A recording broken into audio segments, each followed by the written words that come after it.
میں ہوں طاہر حبیب اور آپ کو پروگرام کتاب کہانی میں خوش آمدید کہتا ہوں۔ کتاب کہانی جیسا کہ نام سے ظاہر ہے، ہم کتابوں کے بارے میں آپ سے گفتگو کرتے ہیں اور آپ کو ہم ان کتابوں سے روشناس کراتے ہیں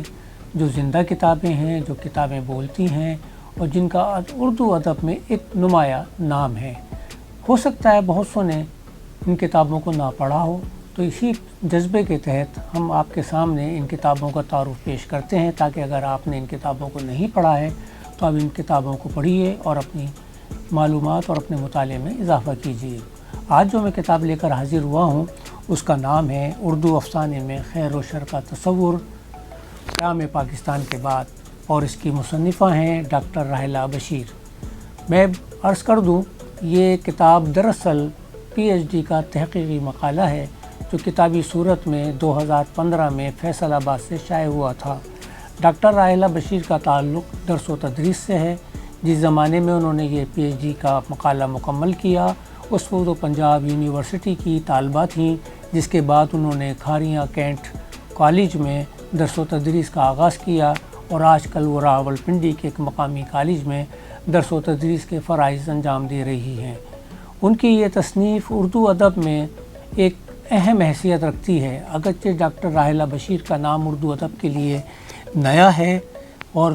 اردو ادب میں اس سے پہلے ان کی کوئی تصنیف موجود نہیں ہے، لیکن اس تصنیف نے ان کو زندہ اور جاوید ادیبوں میں شامل کر دیا ہے۔ یہ کتاب ہے کیا؟ یہ کتاب ہے دراصل تصور خیر و شر کے اوپر۔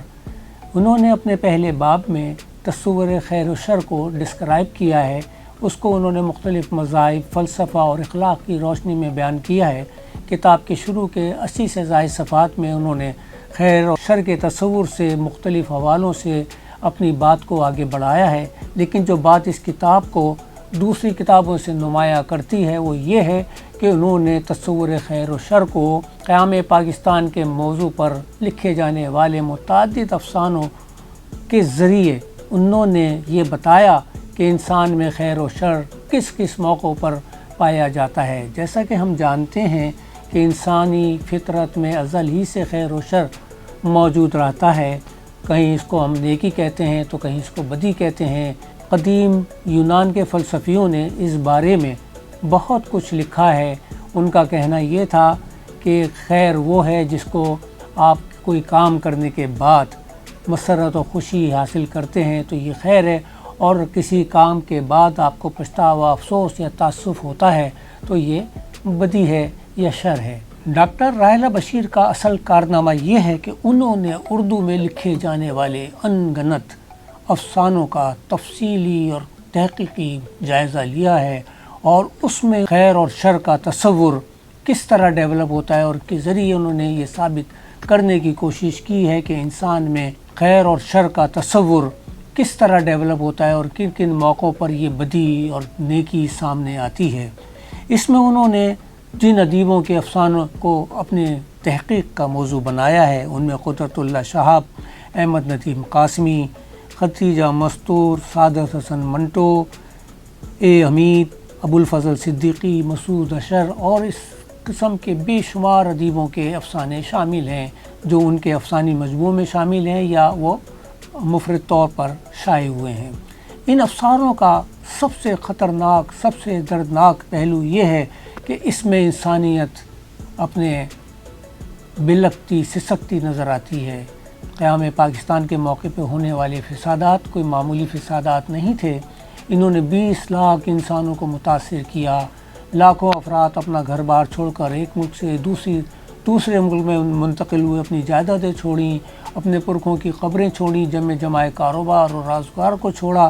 اور اس نے ایک ایسی افراتفری کی فضا کو جنم دیا جو کئی صدیوں تک دونوں ملکوں کے ماحول کو پراگندہ کرتی رہی۔ پاکستان میں تو معاملہ یہ ہوا کہ پاکستان ایک چونکہ پسماندہ ملک تھا اور یہ بالکل زرعی ملک تھا اور یہاں شہری تمدن نہ ہونے کے برابر تھا۔ جب یہاں 10 لاکھ مہاجر، لوٹے پھوٹے مہاجر یہاں پر آئے تو ان کو اس معاشرے میں اپنے قدم جمانے کے لیے، اپنے کاروبار کھڑے کرنے کے لیے، اپنی ملازمتوں کا اثر نو آغاز کرنے کے لیے بڑی جد و جہد، بڑی محنت کرنا پڑی۔ ان کے جو مصائب تھے، ان کے جو مسائل تھے، انہوں نے اردو کے ادیبوں کو، افسانہ نگاروں کو بے تحاشا بے انتہا متاثر کیا، اور نفرت، محبت، تعصب کی فضا میں انہوں نے، ندیموں نے جو کچھ دیکھا اور جو کچھ سمجھا، اس کا نتیجہ ان کے افسانوں کی صورت میں ظاہر ہوا۔ یہ کتاب 5 ابواب پر مشتمل ہے۔ پہلے باب میں مصنفہ نے خیر و شر کا تصور بیان کیا ہے، اور دوسرے باب میں اردو افسانے میں تصور خیر و شر پر تقسیم میں ہند کے اثرات کا جائزہ لیا ہے۔ اس کے بعد انہوں نے کمال یہ بھی کیا ہے کہ انہوں نے سیاسی تناظر میں لکھے جانے والے خیر و شر کے تصور کے بارے میں ان افسانوں کا بھی جائزہ لیا ہے جو 1965 اور 1971 کی جنگوں کے بعد لکھے گئے۔ اس کے بعد انہوں نے 65 اور 1971 کی جنگ کو دیکھتے ہوئے جو افسانے لکھے گئے ہیں، جو کہانیاں لکھی گئی ہیں، ان کا انہوں نے جنگی تناظر میں جائزہ لیا ہے۔ آخر میں انہوں نے اردو افسانے میں تصور خیر و شر اصلی تناظر میں اس پر بڑی سیر حاصل گفتگو کی ہے۔ غرض یہ کہ کتاب ایک ایسی کتاب ہے جس میں آپ کو مختلف مذاہب کا تقابلی جائزہ ملتا ہے۔ مصنفہ کا ایک کمال یہ ہے، انہوں نے ہر مذہب میں دو خانے بنا دیے ہیں۔ ہر مذہب میں خیر کیا ہے، شر کیا ہے، اس موضوع پر انہوں نے مختلف جائزے پیش کیے ہیں۔ مثال کے طور پر انہوں نے بیان کیا ہے کہ فہرست خیر کیا ہے، اس میں حسن ہے، وحدت حواصل قلب ہے، علم ہے، غور و فکر ہے، نیکی ہے، کشش ہے، خوبی ہے، جمال ہے، ہنر و کمال ہے۔ اسی طرح فہرست شر میں انہوں نے کہا ہے کہ برائی ہے، کمی ہے، باطل ہے، گندے خیالات ہیں، بری صحبت ہے، حسن سے محروم قلب ہے، حق کو چھپانا، جھوٹ کو پروان چڑھانا، یہ سب انہوں نے کہا ہے، یہ سب شر کے مختلف شکلیں ہیں جو ہماری زندگی میں کہیں نہ کہیں نظر آتی ہیں۔ اس حوالے سے ہم اپنی بات کو آگے بڑھاتے ہوئے کہیں گے کہ انسان کی حسین فطرت افکار باطل اور اعمال قبیحہ سے مسخ ہو جاتی ہے، جبکہ خیر کا تصور انسانی زندگی میں حسن و جمال پیدا کرتا ہے، حسن کو، زندگی کو ایک نیا جمال دیتا ہے۔ یہ دراصل ایک ایسی کتاب ہے جس میں آپ کو اردو افسانے کے بارے میں نہ صرف بنیادی حقائق کا پتہ چلتا ہے، بلکہ آپ کو یہ بھی معلوم ہوتا ہے کہ کون سے افسانے ایسے ہیں جو تقسیم ہند کے پس منظر میں لکھے گئے ہیں۔ یہ کتاب دراصل ایک ایسی لازوال کتاب ہے جس کا مطالعہ آپ کو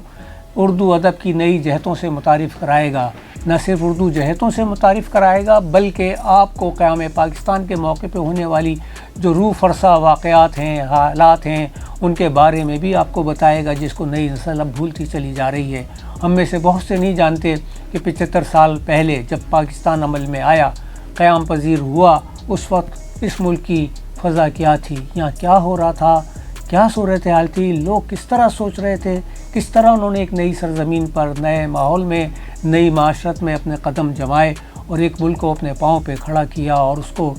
5ویں 8ویں قوت بنا دیا۔ یقیناً آپ کو یہ کتاب پسند آئے گی۔ آپ جو یہ چینل دیکھ رہے ہیں، اگر آپ نے اس کو اب تک سبسکرائب نہیں کیا ہے تو اس کو سبسکرائب کیجئے، لائک کیجئے، اپنے دوستوں کے ساتھ اس کو شیئر کیجئے اور بتائیے کہ یہ ایک ایسا چینل ہے، جو ایک ایسا پروگرام ہے جو آپ کو کتاب سے محبت کی طرف لے جائے گا، کتاب جو زندہ ہے، کتاب جو بولتی ہے، جو کتاب قائم رہے گی۔ اس الفاظ کے ساتھ طاہر حبیب کو اجازت دیجیے۔ اللہ حافظ۔